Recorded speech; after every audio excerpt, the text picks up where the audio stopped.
नमस्कार प्रिय विद्यार्थियों, स्वागत है आज की इस कक्षा में। प्रिय विद्यार्थियों, पिछली कक्षा में हमने जिस बिंदु के बारे में चर्चा की थी, आज उसी क्रम को आगे बढ़ाते हुए आज के बिंदु के बारे में चर्चा करेंगे। और आज जो हमारी शिक्षण विधि होगी, आज की जो महत्वपूर्ण शिक्षण विधि होगी वो होगी पर्यवेक्षित अध्ययन विधि, यानी पर्यवेक्षित अध्ययन विधि। इसमें क्या होता है और इसके जो प्रवर्तक हैं वो कौन है, इसके गुण क्या होते हैं, इसके दोष क्या होते हैं और ये विधि कौन से स्तर के लिए उपयुक्त होती है, इन सब बातों के बारे में हम विस्तार पूर्वक चर्चा करने वाले हैं। तो चलिए प्रारंभ करते हैं आज के बिंदु के बारे में। जो हमारी 7वें नंबर की विधि है, 7वें नंबर की जो हमारी विधि है वो है प्रिय विद्यार्थियों पर्यवेक्षित अध्ययन विधि। पर्यवेक्षित अध्ययन विधि, इस विधि में मॉरिसन ने अपने अध्ययन में पाया कि विद्यार्थियों का विद्यालय में 3 कौशलों का विकास होता है। जिसके प्रवर्तक हैं वो है मॉरिसन। पर्यवेक्षित विधि के जो पर्यवेक्षित अध्ययन विधि के जो प्रवर्तक हैं वो मॉरिसन। तो मॉरिसन ने क्या माना कि इस विधि के बारे में कि मॉरिसन ने अपने अध्ययन में पाया कि विद्यार्थियों का विद्यालय में 3 कौशलों का विकास तो अच्छी तरह हो जाता है, परंतु वाचन कौशल का पूर्ण विकास नहीं हो पाता। जो मॉरिसन हुए, इन्होंने इस विधि के अंतर्गत क्या माना है कि जो विद्यार्थी हैं, इसका जो विद्यालयों के अंतर्गत 3 कौशलों का अध्ययन तो जो अध्ययन से मतलब विकास तो अच्छी तरह से हो जाता है, परंतु जो वाचन कौशल होता है ना, इसका पूर्ण विकास नहीं होता। तो वाचन कौशल का विकास करने के लिए मॉरिसन ने जिस विधि का प्रतिपादन किया उसे हम कहते हैं पर्यवेक्षित विधि, यानी पर्यवेक्षित विधि कहते हैं। और इस विधि में अध्यापक पर्यवेक्षक की भूमिका में तथा छात्र मौन रहकर विषय वस्तु का अध्ययन करता है। पर्यवेक्षक का मतलब होता है अध्यापक इसमें पर्यवेक्षक यानी जांचकर्ता के रूप में होता है। पर्यवेक्षक के रूप में यानी जांचकर्ता के रूप में अध्यापक होता है, और जो विद्यार्थी यानी छात्र होता है वो मौन रहकर विषय वस्तु का अध्ययन करते हैं। और फिर इसमें कुछ महत्वपूर्ण बिंदुओं के बारे में चर्चा करें तो सबसे पहले जो महत्वपूर्ण बिंदु होगा कि इस विधि में शिक्षक बालकों को सभी प्रकार से संतुष्ट करता है। और इस विधि के जो दूसरा बिंदु है उसमें बाइंडिंग के अनुसार जो परिभाषा दी गई कि मेज या दराजों के चारों ओर बैठे हुए कार्यरत समूह या कक्षा के शिष्यों का शिक्षक द्वारा पर्यवेक्षण करना ही पर्यवेक्षित अध्ययन है, सबसे इम्पोर्टेंट बिंदु है। और इस जो परिभाषा पर्यवेक्षक विधि के लिए है, इसमें बाइंडिंग के अनुसार परिभाषा जो दी गई है ना प्रिय विद्यार्थियों, वो क्या है कि मेज या दराजों के चारों ओर बैठे हुए कार्यरत समूह या कक्षा के शिष्यों का शिक्षक द्वारा पर्यवेक्षण करना ही पर्यवेक्षित अध्ययन है। यह स्वाध्याय विधि है। यह स्वाध्याय यानी स्वयं के द्वारा अध्याय करने की विधि है। यह गद्य शिक्षण की विधि है। यह गद्य शिक्षण की विधि है। तीव्र गति से चलने वाली विधि है। कौन सी विधि है? पर्यवेक्षित विधि की बातें कर रहे हैं हम। इस विधि के कुछ गुण हैं। तो गुण क्या है कि इस विधि के द्वारा शब्दकोश व मानचित्र देखने की कुशलता का विकास होता है। गुण की बात करें तो इस विधि में क्या होता है कि शब्दकोश व मानचित्र देखने की कुशलता का विकास होता है। फिर हम इसके दोष की बात करें तो इस विधि के दोष हैं कि यह विधि पद्य व व्याकरण के लिए अनुपयोगी है।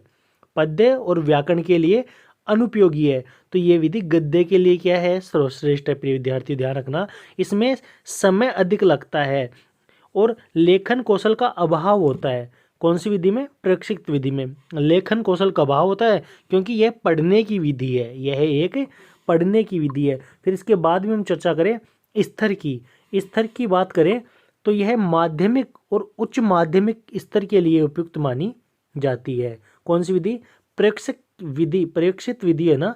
इसके स्तर की बात करें तो माध्यमिक और उच्च माध्यमिक स्तर के जो विद्यार्थी है ना, उनके लिए उपयुक्त मानी जाती है। फिर हम अगला बिंदु देखें तो हमारे पास है नंबर 8 पर मॉन्टेसरी विधि। मॉन्टेसरी विधि में क्या होता है? मॉन्टेसरी विधि के अंतर्गत बात करें प्रिय विद्यार्थियों तो सबसे पहले हम बात करेंगे इसके प्रवर्तक की, इस विधि के प्रवर्तक की। तो इस विधि के जो प्रवर्तक हुए हैं वो हैं मारिया मॉन्टेसरी जी। इस विधि के प्रवर्तक हैं मारिया मॉन्टेसरी जी, जिसके बात करें तो ये कहाँ से है? इटली से रहने वाली है मारिया मॉन्टेसरी। और इसमें कुछ बिंदुओं के बारे में चर्चा करें तो विद्यार्थियों को लेखन कौशल के विकास के लिए उपयुक्त है। जो लेखन कौशल होता है ना, बात करें हम कौशलों की तो भाषाई कौशल होते हैं ना प्रिय विद्यार्थियों, ये 4 होते हैं। मैं एक बार आपको बता दूं, भाषाई कौशल होते हैं 4, जिसमें हम बात करते हैं तो सुबोपल्ली, सुबोपल्ली,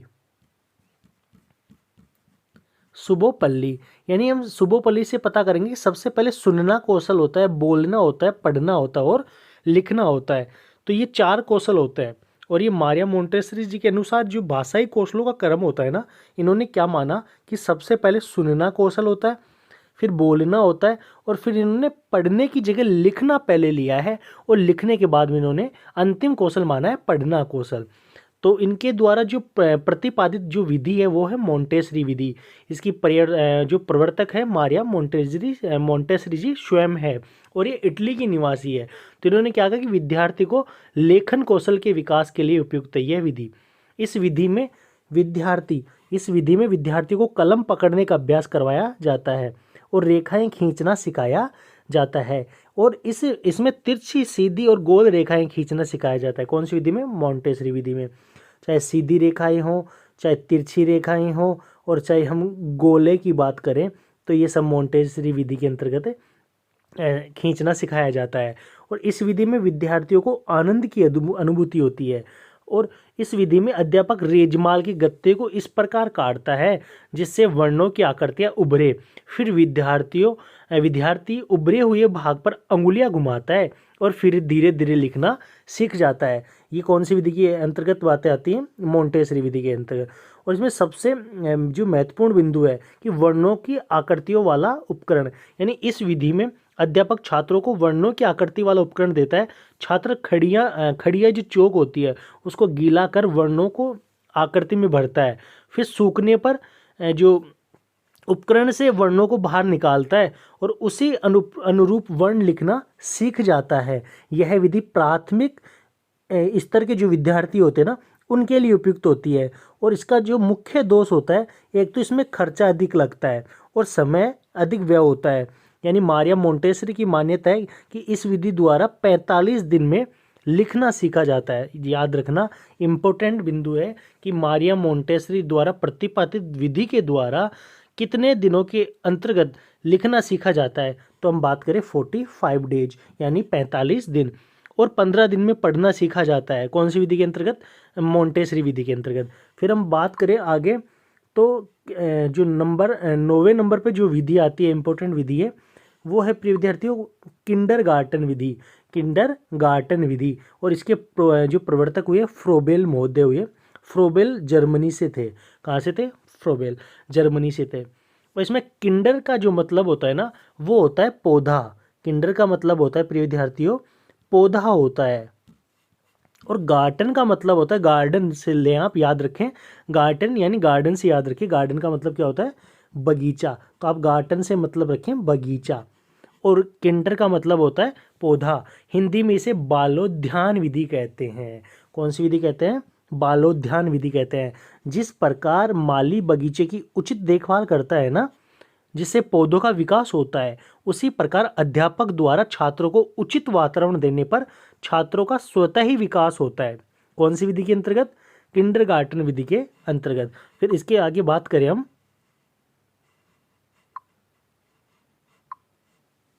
इस विधि में क्या होता है कि बालकों को छोटे छोटे बाल गीतों व खेल खेल में शिक्षा दी जाती है। ये खेल विधि है, ध्यान रखना। कौन सी विधि है? ये खेल विधि है। यह पूर्ण विधि नहीं है, क्योंकि खेल खेल में सब सीखना संभव नहीं है। और स्तर की बात करें तो यह विधि भी प्राथमिक स्तर के लिए उपयुक्त मानी जाती है। आपको विशेष बातें ध्यान रखना है कि किंडर से मतलब है पौधे, और पौधे यानी का जो संबंध या पौधे की तुलना की गई है वो की गई है विद्यार्थी से। और गार्डन का मतलब बगीचा, और बगीचा किसे माना गया है? विद्यालय को। और माली का जो काम करता है, यानी माली किसे कहा गया है? शिक्षक को कहा गया है। इन बिंदुओं के बारे में आप विशेष ध्यान रखें। फिर इसके बाद में 10वें नंबर पर हमारी विधि है ड्रेकाली या ड्रेक्राली विधि। और इसके जो प्रवर्तक हुए हैं ना, वो भी ड्रेकाली हैं। इन्हीं के नाम पर विधि का नाम रखा गया है। और इसमें क्या होता है कि मानसिक रोगों से जो ग्रसित विद्यार्थी है ना, इनके लिए यह विधि सर्वश्रेष्ठ मानी जाती है। तो आप महत्वपूर्ण बिंदु ध्यान में रखें कि मानसिक ग्रसित जो विद्यार्थी होते हैं ना, इनके लिए उपयुक्त विधि कौन सी है? ड्रेकाली विधि। और ड्रेकाली विधि के प्रवर्तक कौन हो गए? ड्रेकाली स्वयं हो गए। यह विधि 4 से 19 वर्ष की उम्र तक के विद्यार्थियों के लिए उपयुक्त होती है। उम्र का भी विशेष ध्यान रखें। कितने वर्ष की उम्र तक के विद्यार्थी? 4 से लेके 19 वर्ष तक के जो विद्यार्थी हो ना, उनके लिए ड्रेकाली विधि उपयुक्त मानी जाती है। इसमें भाषा की शिक्षा सुबह दी जाती है। कौन सी विधि में? देखो इंपॉर्टेंट बिंदु ध्यान रखना कि कौन सी विधि में जो भाषा की शिक्षा है वो सुबह दी जाती है। तो हम बात करेंगे ड्रेकाली विधि की। इसमें गीत संगीत की शिक्षा शाम को दी जाती है। गीत संगीत की शिक्षा तो शाम को दी जाती है, और भाषा की शिक्षा की बात करें तो ये दी जाती है कब प्रिय विद्यार्थियों? सुबह दी जाती है। फिर इसके बाद में हमारी जो विधि, अगली विधि आती है डाल्टन विधि। कौन सी विधि? डाल्टन विधि, जिसके जो प्रवर्तक हुए हैं वो हेलन पार्क हर्स्ट हुए, यानी डाल्टन नगर के निवासी। और डाल्टन नगर कहाँ है? अमेरिका में। इसके प्रवर्तक हैं हेलन पार्क हर्स्ट, और नाम क्या है विधि का? डाल्टन विधि। इसमें क्या होता है कि इसमें कक्षा के स्थान पर प्रयोगशाला को महत्व दिया जाता है। कौन सी विधि में? डाल्टन विधि में। इसमें कक्षा के स्थान पर प्रयोगशाला को अधिक महत्व दिया जाता है। तो सबसे महत्वपूर्ण बिंदु तो यही हो गया कि कौन सी विधि में कक्षा के स्थान पर प्रयोगशाला को अधिक महत्व दिया जाता है। तो हमारी और जो सही उत्तर होगा वो होगा डाल्टन विधि में। इस विधि में अध्यापक बालक को पाठ का ठेका देता है। बालक पूर्ण स्वतंत्रता के साथ अध्ययन करता है, यानी अध्यापक कह देगा कि तेरे को इतना काम इतने समय में करना है। फिर अध्यापक अपनी जिम्मेदारी से फ्री होता है, और बालक अपनी जिम्मेदारी को पूर्ण रूप से निभाता है। इसमें पाठ को कई इकाइयों में बांटा जाता है। कौन सी विधि में? डाल्टन विधि में। इसमें बच्चे इस कार्य को एक दिन में पूरा करें या महीने लगाएं, ये बच्चों पे निर्भर करता है। सप्ताह के कार्यों को असाइनमेंट कहते हैं। क्या कहते हैं? असाइनमेंट कहते हैं सप्ताह के कार्यों को। तो इस बात का भी आप विशेष ध्यान रखें। भाषा शिक्षण में ठेका देते समय अध्यापक निम्नलिखित सूचनाएं छात्रों को देता है कि पाठ के प्रकार का नाम, समस्या क्या है, लेखन कार्य क्या करना है, कंठस्थीकरण क्या है, सहायक पुस्तकें कौन सी काम आएगी, विभागीय छूट क्या है। ये सब बातें छात्र को ध्यान रखनी होती है, और ये समझाने की जिम्मेदारी किसकी होती है? अध्यापक की होती है। फिर इसमें आप सबसे विशेष बात, इम्पोर्टेंट जो बिंदु है वो याद रखें कि इस विधि में गृह कार्य नहीं दिया जाता। तो आप ध्यान रखेंगे कौन सी विधि में गृह कार्य नहीं दिया जाता? डाल्टन विधि में। स्तर की बात करें तो माध्यमिक और उच्च माध्यमिक वाले जो विद्यार्थी होते हैं ना, स्तर वाले विद्यार्थी होते हैं, इनके लिए ये उपयुक्त मानी जाती है। इसके बाद में प्रिय विद्यार्थियों अगली विधि है हमारी दूरस्थ विधि। दूरस्थ विधि, और दूरस्थ विधि का जो दूसरा नाम है वो है एली एजुकेशन विधि। इसी का तीसरा नाम है पत्राचार विधि। ग्रस्त अध्ययन विधि चौथा नाम है। स्वतंत्र अध्ययन विधि भी कह सकते हैं, और इसका अंतिम नाम हम मुक्त अध्ययन विधि भी दे सकते हैं। इस विधि में क्या होता है कि इसमें अध्यापक के स्थान पर पाठ्यक्रम को महत्व दिया जाता है। तो विशेष बिंदु ध्यान रखेंगे कि कौन सी विधि में अध्यापक के स्थान पर पाठ्यक्रम को अधिक महत्व दिया जाता है? दूरस्थ विधि, टेली एजुकेशन विधि, पत्राचार विधि, ग्रस्त विधि, या स्वतंत्र अध्ययन विधि, या मुक्त अध्ययन विधि। एक विधि के अन्य नाम है। इसमें औपचारिक शिक्षण का अभाव होता है। किसका अभाव होता है? औपचारिक शिक्षण का। इसमें अंत्यक्रिया नहीं होती प्रिय विद्यार्थियों। यह विधि स्व अनुदेशन प्रणाली पर आधारित होती है, और इसमें क्या होता है कि प्रत्यक्ष शिक्षण नहीं होता। प्रत्यक्ष शिक्षण नहीं होता है इस विधि में। तो विद्यार्थी अपनी इच्छा अनुसार समय, योग्यता व गति के अनुसार शिक्षा प्राप्त करता है। यह विश्व में सर्वाधिक लोकप्रिय विधि है। सर्वाधिक लोकप्रिय विधि है। तो कौन सी विधि विश्व में सर्वाधिक लोकप्रिय है? दूरस्थ विधि। यह शिक्षा के तीनों उद्देश्यों, शिक्षा के उद्देश्य कितने? 3 उद्देश्य है, ज्ञानात्मक, भावात्मक और क्रियात्मक। तो तीनों उद्देश्यों की प्राप्ति करती है। कौन सी विधि? दूरस्थ विधि। इस विधि में शैक्षिक तकनीक के विभिन्न माध्यमों का प्रयोग किया जाता है। जैसे हम बात करें रेडियो है, टेलीविज़न है, मोबाइल है, नेट है, ऐप जो आजकल चलते हैं ना। तो कौन सी विधि में शैक्षिक तकनीक के विभिन्न माध्यमों का प्रयोग किया जाता है? दूरस्थ विधि में, यानी दूर बैठे बैठे शिक्षा की प्राप्ति हो जाती है। संविधान में वर्णित सभी को शिक्षा देने का अधिकार दूरस्थ विधि से प्राप्त होता है। संविधान में जो वर्णित शिक्षा के देने के अधिकार है ना, वो उनकी जो पूर्ति करने वाली विधि है वो है दूरस्थ विधि। जैसे किसान, कामकाजी महिलाएं, पुरुष, ग्रामीण, गरीब आदि को शिक्षा इस विधि से प्राप्त होती है। मानो किसी के पास दूर जाने का समय नहीं है तो वो इस ऐप के माध्यम से घर बैठे डिजिटल माध्यम से शिक्षा ग्रहण कर सकता है। तो इनकी जो पूर्ति करवाती है वो जो महत्वपूर्ण विधि है वो दूरस्थ विधि के माध्यम से ही ये सब कामकाज हमारे हो सकते हैं, यानी शिक्षा प्राप्त घर बैठे हो सकती है। राष्ट्रीय खुला विश्वविद्यालय, जैसे आजकल खुला विश्वविद्यालय, राष्ट्रीय मुक्त विद्यालय या राज्य मुक्त विद्यालय दूरस्थ विधि से संबंधित है। और स्तर की बात करें तो उच्च स्तर के लिए यह विधि सर्वश्रेष्ठ है। फिर इसके बाद में 13वें नंबर पे जो हमारी विधि आती है ना, इम्पोर्टेंट विधि है व्याख्यान विधि। कौन सी विधि है? व्याख्यान विधि। व्याख्यान विधि में क्या होता है कि इस सर्वाधिक प्राचीन और सर्वाधिक प्रयुक्त विधि है। व्याख्यान विधि की सबसे मोटी विशेषता है कि यह सर्वाधिक प्राचीन भी है और सर्वाधिक प्रयुक्त विधि भी है।